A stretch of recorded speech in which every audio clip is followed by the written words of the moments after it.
Mister perfect extra gold திருமணமான ஆண்களுக்கு திருப்பு முனையை ஏற்படுத்தும் ஹலாலான இயற்கை வியாகரா. 60,000க்கும் மேற்பட்ட திருப்திகரமான வாடிக்கையாளர்கள், 500க்கும் மேற்பட்ட வாடிக்கையாளர்களுக்கு குழந்தை வரமும் கிடைத்துள்ளது. வயதான பலகினமா, சுகர் பலகினமா, இனி கவலை வேண்டாம். உங்கள் இல்லறம் நல்லறமாக அமைய உடனே ஆர்டர் செய்யுங்கள். மேலும் விவரங்களுக்கு கீழுள்ள எண்ணை அணுகுங்கள். கடுமையான தீ விபத்து, பொதுமக்கள் பெரிய அளவுல பாதிக்கப்பட்டிருக்கிறாங்க. காடுகளை தாண்டி வீடுகள் எல்லாமே பற்றி எரிஞ்சு நாசமாகக்கூடிய ஒரு கோர விபத்து. தீயணைப்பு படைகள் எல்லாமே அந்த தீயை அணைக்க முடியாம மிகப்பெரிய அளவுல திணறிட்டு இருக்கிறாங்க. இதை பார்த்து இன்னைக்கு உலகம் முழுக்க இருக்கக்கூடிய எல்லாருமே பெரிய அளவுல அவங்களுடைய ஆறுதலை சொல்லிட்டு இருக்கிறாங்க, அவங்களுடைய இரங்கலை பதிவு செஞ்சுட்டு இருக்கிறாங்க. காரணம், அங்க பற்றி எறிகிறது பலஸ்தீனோ காசாவோ இல்ல, அமெரிக்காவுடைய கலிபோர்னியா.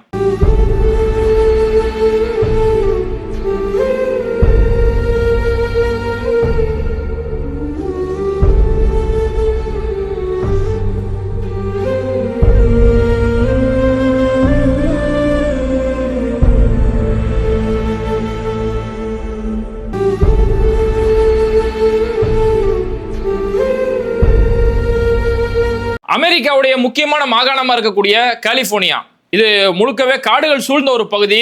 அங்க காட்டுத்தீ ஏற்படுறது அப்படிங்கிறது ரொம்பவே இயல்பான ஒரு விஷயம் தான். மாசத்துக்கு 2 முறையாச்சும் காட்டுத்தீ ஏற்படும் அப்படின்னு கூட சொல்லலாம். அதனாலேயே அமெரிக்க அரசு சார்பில் தீயணைப்பு படைக்கு பெரிய அளவில் ஒரு நிதியை ஒதுக்குவாங்க. அடிக்கடி காட்டுத்தீ ஏற்படும், அந்த தீயை அணைப்பணும் அப்படின்னு சொல்லி தீயணைப்பு படைக்கு பெரிய அளவில் நிதி ஒதுக்குறது வழக்கம். இந்த நிதி ஒதுக்குறதுல மிகப்பெரிய ஒரு கோளாறு நடந்திருக்கு, அதை பின்னாடி சொல்றேன். அப்போ அங்க காட்டுத்தீ ஏற்படுறதுன்றது ரொம்பவே இயல்பான ஒன்று தான். ஆனா இந்த முறை ஏற்பட்டிருக்கக்கூடிய தீ அப்படிங்கிறது இது காடுகளை தாண்டி நகரத்துக்குள்ள தீப்பற்ற ஆரம்பிச்சிருக்குது. பொதுமக்கள் வசிக்கக்கூடிய வீடுகள் எல்லாம் பத்தி எறியக்கூடிய அளவுக்கு ஒரு மிகப்பெரிய சேதம் ஏற்பட்டிருக்கு.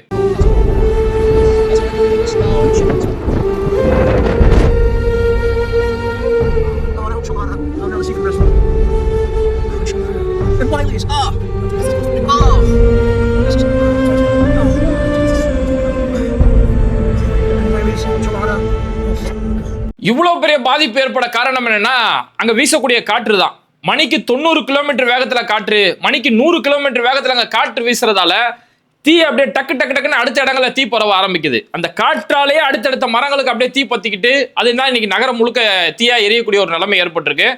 அதுலயும் குறிப்பா இப்போ சோசியல் மீடியாவில் இன்னைக்கு காலையில இருந்து ஒரு வீடியோ பெரிய அளவுல வைரலா போயிட்டு இருக்குது. அங்க கலிபோர்னியாவுடைய பகுதியில ஒரு மெக்டொனால்டோடைய ஷாப்பு, அந்த ஷாப் வாசல்ல இருக்கக்கூடிய ஒரு மரம் அந்த காட்டு தீ ஏற்பட்டு அது மூலியமா காத்துலயே அந்த தீ வருது. அந்த தீ வந்து அந்த காற்று மூலியமாக ஒரு மரம் எப்படி எரிஞ்சிடுது அப்படிங்கறத அந்த வீடியோல பார்க்க முடியுது.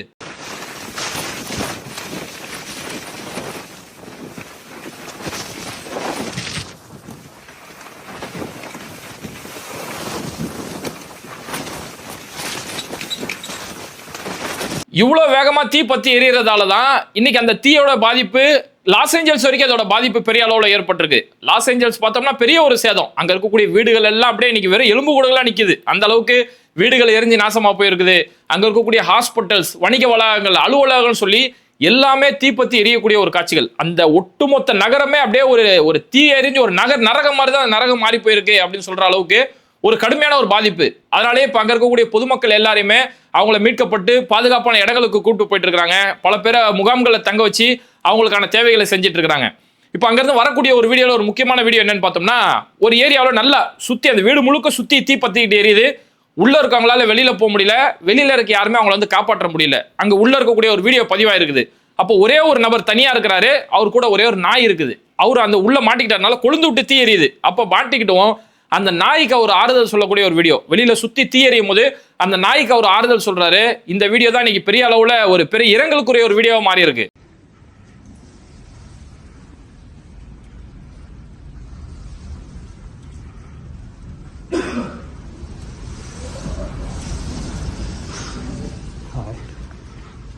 Just be okay.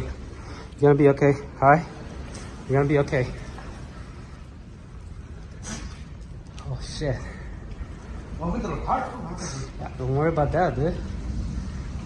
Loss Angeles பொறுத்த வரைக்கும் ரொம்பவே ஒரு அழகான ஒரு நகரம். உலகம் முழுக்க இருக்கக்கூடிய அழகான நகரங்கள் அப்படின்னு பார்த்தோம்னா அதுல முக்கிய இடம் பிடிக்கிறது லாஸ் ஏஞ்சல்ஸ் சொல்லலாம். நியூயார்க் எப்படியோ அதே மாதிரி இந்த லாஸ் ஏஞ்சல்ஸோடைய மாகாணம் அப்படிங்கிறது அவ்வளோ அழகான, எனக்கு ரொம்ப பிடிச்ச ஒரு சிட்டினா லாஸ் ஏஞ்சல்ஸ். அப்போ அப்பேற்பட்ட ஒரு நகரம் இன்னைக்கு தீ பிடிச்சிக்கிட்டு எரியுது. அந்த ஏரியாவில் இருக்க பல ஊர்கள், அங்கே இருக்கக்கூடிய பல ஊர்களில் ஏக்கர் கணக்கில் ஆயிரக்கணக்கான ஏக்கர் ஒரு ஏரியாவில் பார்த்தா 21,000 ஏக்கர் அளவுக்கு எரிஞ்சு நாசமா இருக்கு. அங்க கிட்டே போக முடியல. இந்த 21,000 ஏக்கர் எரிஞ்சு நாசமா இருக்கு. அங்க எவ்வளவு தீயை கட்டுப்படுத்த முடியுதுன்னு பார்த்தோம்னா வெறும் 8% மட்டும் தான் எங்களால் இப்போ வரைக்கும் கட்டுப்படுத்த முடிஞ்சிருக்குன்னு சொல்லி அமெரிக்க அரசு சார்பில் சொல்றாங்க. இது மாதிரி லாஸ் ஏஞ்சல்ஸ் முழுக்கவே பல நகரங்கள் தீ பத்திக்கிட்டு எரியுது. அதையும் தாண்டி பார்த்தோம்னா இந்த தீயால பாதிப்புல இதுவரைக்கும் கலிபோர்னியா அந்த பகுதிகளில் பார்த்தோம்னா இது வரைக்கும் ஒரு 11 பேர் மரணம் அடைஞ்சிருக்காங்க அப்படின்னு சொல்லி. ஏன்னா இன்னும் மீட்பு முழுசா முடியல. சில பகுதியில் பார்த்தா 8% வரைக்கும் தான் மீட்பு பணியா முடிஞ்சிருக்குன்னு சொல்றாங்க. இனி முழுசா முடிஞ்சாதான் பாதிப்புகள் எந்த அளவுக்குன்னு சொல்லி தெரிய வரும். இப்போ பார்க்கும்போது இப்போ இன்னைக்கு காலையில நிலவரம் வரைக்கும் 11 பேர் இறந்து போயிருக்காங்கன்னு சொல்றாங்க. இந்த 11 பேர்ல 6 பேரை மட்டுமே உடல்கள் கண்டுபிடிக்கப்பட்டிருக்கு அவங்களுடைய உறவினர்கள் மூலமா. மீதி இருக்கக்கூடிய 5 பேர் இவங்க யாருன்றது கூட கண்டுபிடிக்க முடியாத அளவுக்கு பெரிய அளவுல தீயில எரிஞ்சு போயிருக்காங்க.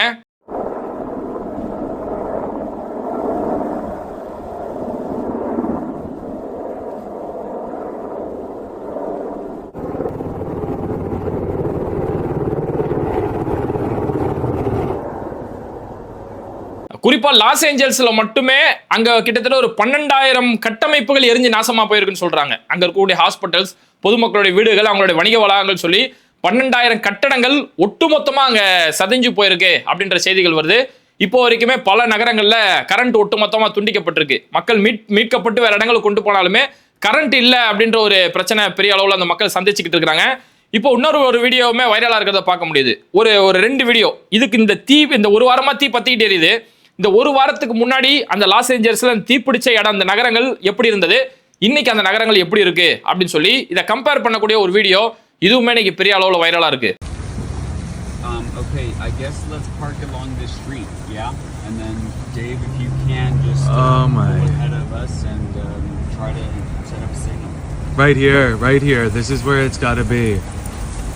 This is, oh my God. What? I've never, look at this. Beyond comprehension. Oh. That's very sad. பல பொதுமக்கள் அவங்களுடைய இந்த பாதிப்புனால எல்லாருமே வீட்டை காலி பண்ணிக்கிட்டு முகாம்கள் இருக்கக்கூடிய பகுதிகளுக்கு கிட்டத்தட்ட ஒரு அகதிகளாவே அந்த மக்கள் இன்னைக்கு போயிட்டு இருக்காங்க. அவ்வளவுதான், தீ பத்திக்கிட்டு எரியுது. இன்னும் கொஞ்ச நேரத்தில் நம்ம வீடு ஒட்டுமொத்தமா எரிஞ்சு நாசமா போயிடும். அதனால எதெல்லாம் முக்கியமான பொருளோ அந்த பொருள் எடுத்து நம்ம எங்கேயாவது சேஃபான இடத்துக்கு போயிடலாம்னு சொல்லி அவங்க வீடுகளில் இருக்கக்கூடிய அந்த முக்கியமான பொருட்கள் எடுத்துட்டு அந்த மக்கள் ஒரு அகதிகள் மாதிரி அவங்க போகக்கூடிய அந்த காட்சியை பார்க்கும்போது உண்மையிலே கஷ்டமா தான் இருக்கு.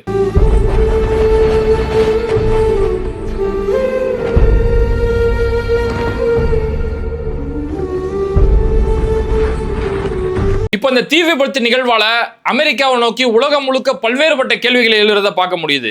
ஏன்னா அமெரிக்காவை பொறுத்த வரைக்கும் அவங்களுடைய அந்த வணிக சுரண்டலுக்காகவும் அவங்களுடைய ஆயுத வியாபார வெறிக்காகவும் பல நாடுகளுக்கு மத்தியில போர் மூளை வச்சாங்க. சும்மா இருக்க நாடுகளை தூண்டி விட்டு அவங்களுக்குள்ள ஒரு போர் மூளை வச்சு அதுல எந்த நாடு பாதிக்கப்படுறாங்களோ உங்களுக்கு நாங்க நிதி உதவி நாங்க செய்யறோம், உங்களுக்கு தேவையான ஆயுத உதவிகள் நாங்க செய்யறோம், எவ்வளவு ஆயுதம் வேணா எங்கள்கிட்ட வாங்கிக்கோங்க அப்படின்னு சொல்லி இப்பேற்பட்ட வேலைகள் அமெரிக்கா செஞ்சு அவங்களுக்கு தேவையான உதவிகளை செய்யறோம் அப்படின்ற பேர்ல உள்ள போனாங்க.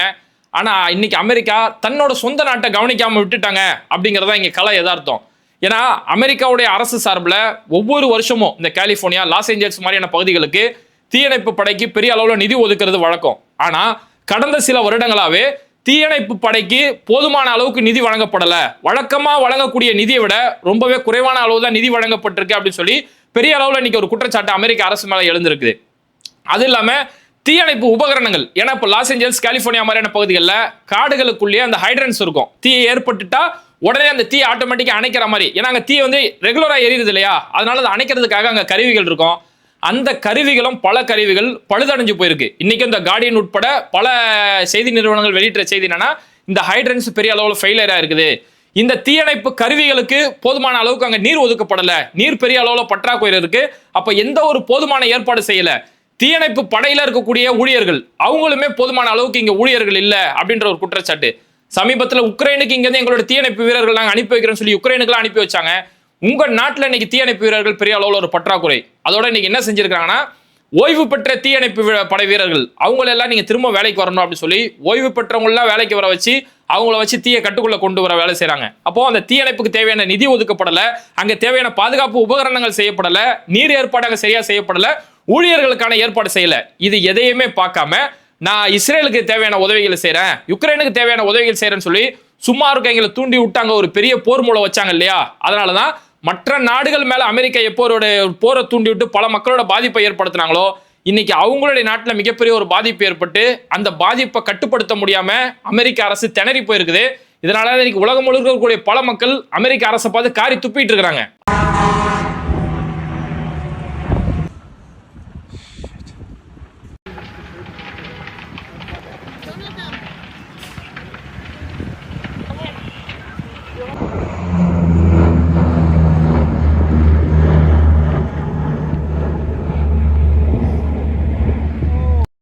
The fire on the other side of the hill, and it started spreading and spreading, and we saw it jump down there and there and there. அதே மாதிரி இந்த நேரத்துல சில நடுநிலைவாதிகளை நம்மளால பார்க்க முடியுது. இப்போ அமெரிக்காவில் இவ்வளவு பெரிய ஒரு பாதிப்பு ஏற்பட்டுச்சு, கலிபோர்னியா லாஸ் ஏஞ்சல்ஸ் இவ்வளவு பெரிய பாதிப்பு ஏற்பட்டிருக்கு, குறிப்பா அங்க இருக்கக்கூடிய ஹாலிவுட் மாதிரியான பகுதிகள், அந்த ஹாலிவுடைய பகுதிகள்லாம் பாதிக்கப்பட்டிருக்கு. ஏன்னா இந்த லாஸ் ஏஞ்சல்ஸ் ஹாலிவுட் இந்த பகுதிகளில் தான் அமெரிக்காவுடைய முக்கியமான நடிகர்கள் வசிக்கக்கூடிய ஒரு பகுதி. நம்ம இந்தியாவில் சொல்றதா ஒரு உதாரணத்துக்கு சொல்றதா மும்பை சொல்லலாம். மும்பையில் எப்படி இருக்கிறாங்களோ அதே மாதிரி அங்கே லாஸ் ஏஞ்சல்ஸ்ல இருப்பாங்க. இப்போ இந்த தீ விபத்துல பிரபல இயக்குனர் அவதார் படத்தோட இயக்குனர் ஜேம்ஸ் கேமரூன் அவருடைய வீடு உட்பட பல பிரபலமானவர்களுடைய வீடு இன்னைக்கு எரிஞ்சு நாசமா போயிருக்குது. அப்போ நிறைய பேர் இதுக்கு ஆறுதல் சொல்லக்கூடிய காட்சிகளை பார்க்க முடியுது. அப்போ இது இப்போ அவங்கள நோக்கி கேட்கக்கூடிய கேள்வி என்ன தெரியுமா? இந்த ஆறுதல் கூட நீங்க ஆள் பார்த்து தான் ஆறுதல் சொல்லுவீங்களா? ஒரு மதம் பார்த்தோ, ஒரு சமூகம் பார்த்தோ, ஒரு நாட்டை பார்த்து தான் உங்களோட ஆறுதலே சொல்லுவீங்களா?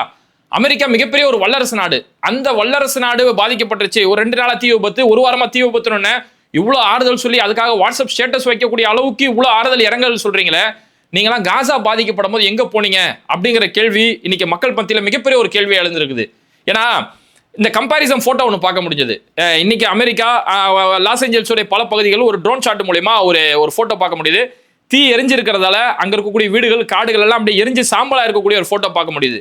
அப்படியே பக்கத்துல காசாவுடைய இன்னொரு போட்டோ, அந்த போட்டோ பார்த்தோம்னா காசாவும் அதே மாதிரி ஒட்டுமொத்தமா நாசமா இருக்க போட்டோ. ஆனா இங்க நடந்தது தீ விபத்து, இங்க நடந்து வேணும்னே குண்டு போட்டு சாவடிச்சது. அந்த மக்களை இனப்படுகொலை செய்யணும் அப்படின்னு சொல்லி திட்டமிட்டு இனப்படுகொலை செய்யப்பட்டு பெண்களும் குழந்தைகளும் அதை அதிக அளவு கொல்லப்பட்டாங்கன்னு சொல்லி இன்னைக்கு ஐநா சபையே அறிக்கை சொல்லுது. அவ்வளோ பெரிய பாதிப்பு சரி நடக்கும் போதும் அங்க நோக்கி யாருமே கேள்வி கேட்கல. இங்க 2 நாளா ஒரு வாரமா தான் பாதிப்பு. இங்க 450 நாட்களா இங்க மக்கள் பாதிப்பை சந்திச்சுட்டு இருக்காங்க. அந்த நகரமே அழிஞ்சு போயிருக்குது. அதுக்கு அந்த மக்கள் அங்க பாதிக்கப்படக்கூடிய அந்த பெண்களுக்கோ அந்த குழந்தைகளுக்கோ இங்க யாருக்குமே ஆறுதல் சொல்றதுக்கு நேரம் இல்லை. ஒரு முகாம்ல தங்க வைக்கப்பட்டா கூட இன்னைக்கு அமெரிக்காவில் அந்த பாதிக்கப்பட்ட மக்கள் மீட்கப்பட்ட மக்கள் ஒரு முகாமில் தங்க வைக்கப்பட்டாலும் அவங்களுக்கு எல்லா வகையான சொகுசுக்கான வசதிகளும் செய்யப்படுது, உணவுக்கான எல்லா ஏற்பாடும் செய்யப்பட்டிருக்குது.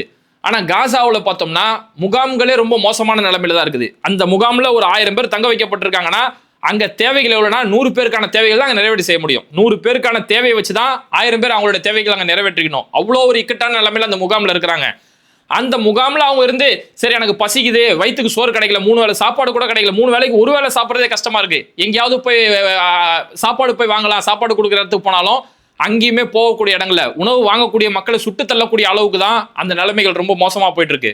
அதே மாதிரி இங்க நடந்தது இயற்கையான தீ விபத்து தான். ஆனா காசாவில் நடக்கக்கூடிய தீ விபத்துங்கிறது செயற்கையா உருவாக்குனது. இஸ்ரேலால செயற்கையா உருவாக்கக்கூடிய அங்க இருக்கக்கூடிய பல மருத்துவமனைகள், ஏன்னா மக்கள் எங்களோட வீடுகள் எல்லாம் குண்டு போட்டு நாசப்படுத்திட்டாங்க. மீதி அந்த மருத்துவமனைகள் பக்கத்துல போய் நம்ம ஒரு முகாம் போட்டு தங்கிக்கிட்டோம்னா மருத்துவமனை மேல எந்த ஒரு தாக்குதலும் நடத்த மாட்டாங்க அப்படின்ற ஒரு நம்பிக்கையில தான் அங்க போய் தங்குறாங்க. ஆனா அந்த இடத்துலயுமே மருத்துவமனை இருக்கக்கூடிய இடங்கள்ல தாக்குதல் நடத்தி அந்த குறிப்பா அந்த முகாம்கள் மேல பாலிஸ்டிக் அட்டாக் மாதிரி நடத்தி அதுல தீ பிடிச்சி போய் எரிஞ்சு பல உயிர்கள் அங்க அநியாயமா தீ பிடிச்சி எரிஞ்சு போகுது. தீ பத்திக்கிட்டு எரியவங்களை காப்பாற்ற கூட போக முடியாத அளவுக்கு இவங்கள்ட்ட எந்த ஒரு பாதுகாப்பு உபகரணங்கள் எதுவுமே கிடையாது. ஒரு ஆம்புலன்ஸ் கூட இந்த கட்டட இடிபாடுகளை தாண்டி உள்ள வர முடியல. அப்போ இவ்வளவு பெரிய பாதிப்புல அந்த மக்கள் தீல எரிஞ்சு தினம் தீல எரியும் போதும் இங்க யாருமே ஆறுதல் சொல்லல. இங்க வேகமா அமெரிக்காவுக்கு எல்லாருமே ஆறுதல் சொல்லும் போதுதான் இந்த நடுநிலை இங்க கேள்வி கேட்கப்படுது. இன்னைக்கு அமெரிக்காவில் மின்சார பாதிப்பு ஏற்பட்டுருச்சு, அந்த மக்கள் கரண்ட் இல்லை அப்படிங்கிறாங்க. காசாவில் இந்த 1.5 வருஷமாவே அந்த மக்கள் கரண்ட் இல்லாம தான் வாழ்ந்துட்டு இருக்காங்க. நேரத்துக்கு உணவு இல்லை, உணவு இல்லாதால ஒரு சில பெண்கள், நல்ல வசதியா வாழ்ந்த பெண்கள் இன்னைக்கு அந்த காசாவுடைய நகரங்கள்ல பிச்சை எடுக்கக்கூடிய அளவுக்கு அவங்களோட நிலைமைகள் ரொம்ப மோசமா இருக்குது. சரி, உடம்புல பாதிக்கப்பட்ட இந்த குண்டு தாக்குதலால கையை இழந்து காலை இழந்து ஹாஸ்பிட்டல் போய் ஏதாவது ட்ரீட்மெண்ட்டுக்கு போனா கூட அங்க ஆபரேஷனே செய்யணும் அப்படின்னாலும் மயக்க மருந்து இல்லாம ஆபரேஷன் செய்யக்கூடிய ஒரு நிலைமை. பிரசவம் ஆகக்கூடிய பெண்களுக்கு அங்க தேவையான எந்த ஒரு வசதிகளுமே இல்லாத அளவுக்கு நாப்கின் கூட பயன்படுத்த முடியாத அளவுக்கு தான் அங்க காசாவில் மக்கள் இருக்கிறாங்க. ஆனா அவங்களுடைய நிலைமையை பார்த்து வருத்தப்படுறதுக்கோ பரிதாபப்படுறதுக்கோ இங்க யாருமே இல்லை. அப்ப இந்த பரிதாபம் தான் இங்க பெரிய அளவுல கேள்வியா இருக்கு. அதுக்குன்னு நான் காசா மக்களை தான் பரிதாபப்படணும், அமெரிக்காவில் பாதிக்கப்பட்ட கவலை இல்லை, அதை நான் சொல்ல வரல. பாதிப்பு யாருக்கு நடந்தாலும் பாதிப்பு தான். இப்ப அமெரிக்காவோட பாதிப்புல அங்க பொதுமக்கள் தான் பெரிய அளவுல பாதிக்கப்பட்டிருக்காங்க. அதனால யார் பாதிக்கப்பட்டாலும் பாதிக்கப்பட்ட மக்களா எல்லாருமே நம்ம மக்கள் அப்படின்ற ஒரு கண்ணோட்டத்தை தான் பார்க்கணுமே தவிர இங்க நான் ஆள் பார்த்து தான் நான் ஆறுதல், என்னுடைய ஆறுதலை கூட நான் ஆள் பார்த்து தான் சொல்லுவேன், சமூகம் பார்த்து தான் என்னோட ஆறுதலை சொல்லுவேன், மதம் பார்த்து நாடுகள் பார்த்து தான் என்னோட ஆறுதல் நான் சொல்லுவேன், அங்கதான் நான் நீதி பேசுவேன் அப்படின்னா அப்பேற்பட்ட பாரபட்சமான நீதி இருக்குல்ல, அது எப்பேற்பட்டதுன்னா அந்த மாதிரி பாரபட்சமான நீதியில அங்க எரியிறது வந்து வெறும் தீ மட்டும் கிடையாது, இந்த பாரபட்சமான பார்க்கக்கூடியவங்களோட மனசாட்சி தான் அங்க சேர்ந்து எரிஞ்சிட்டு இருக்கு. இது மாதிரி வீடியோக்களை தொடர்ந்து பார்க்கறதுக்கு மறக்காம பேட்டை டிவியை சப்ஸ்கிரைப் பண்ணிட்டு இந்த வீடியோக்களை உங்க நண்பர்களுக்கு அதிகமா ஷேர் செய்யுங்க. இணைந்திருப்போம்.